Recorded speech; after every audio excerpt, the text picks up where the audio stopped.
दिन पहले भी हम इस माँ यमुना के तट पर आकर के आरती करते हुए उनके चरणों में हमने संकल्प लिया था। आज 100 दिन बाद फिर मैं यहाँ खड़ी हूँ, पर मैं इस विश्वास के साथ खड़ी हूँ कि यमुना की स्वच्छता की दिशा में हमने कई कदम आगे बढ़ाए हैं। वो कदम जो सही मायने में माइलस्टोन होने वाले हैं यमुना स्वच्छता की दिशा में। इससे पहले की सरकारों को केंद्र सरकार के द्वारा फंड भी दिया जाता था, सहयोग भी दिया जाता था, परंतु यमुना सफाई के लिए उनके द्वारा कुछ किया नहीं गया।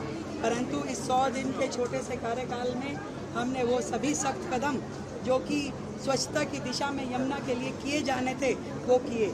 सबसे पहले तो वो जो अनऑथराइज कॉलोनियाँ, वो जो गांव बिना सीवर लाइन के दिल्ली में जिनका सीवेज प्लांट बह रहा है और जो जा कर के यमुना जी में सीधा गिरता है, उनको टैप करने के लिए उन सभी नालों को, उन सभी सीवर लाइनों को दिल्ली में 450 अनऑथराइज कॉलोनी 65 गाँवों में नई सीवर लाइन बिछाने का काम, वहाँ डिसेंट्रलाइज एसटीपी बनाने के काम 4000 करोड़ की लागत से जो शुरू होगा उसको मंजूरी दिल्ली सरकार द्वारा दी गई है। इसी प्रकार जो 38 एसटीपीज वर्तमान में थे जिसमें 22 कार्यरत नहीं थे, उसको भी दिल्ली सरकार ने उनका पुनरुद्धार करते हुए उनको ठीक करवाना, उनको रिवाइज करवाना, उस दिशा में काम किया है।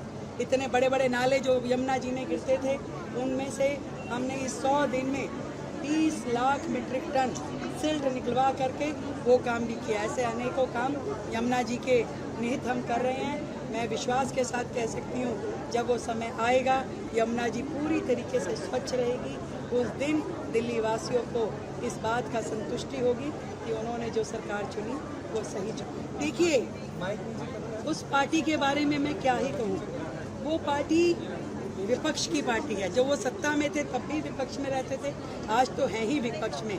तो विपक्ष का जिम्मेदारी होती है कि कुछ ना कुछ बोलते रहें, तो उनके बोलने से मैं ज़्यादा उसकी तकलीफ नहीं मानती, परंतु मुझे ये मालूम है कि हमारी सरकार की नीति और नीयत दोनों स्पष्ट हैं, पूरी तरह से पारदर्शी है, ईमानदार है, और हमने जो इस मात्र 100 दिन के कार्यकाल में अपने कदम उठाए हैं वो सही दिशा में कार्यरत हैं। और इसलिए निश्चित रूप में विश्वास के साथ मैं कह सकती हूँ कि सरकार जो कार्य कर रही है दिल्ली के हित के लिए, विकसित दिल्ली के लिए।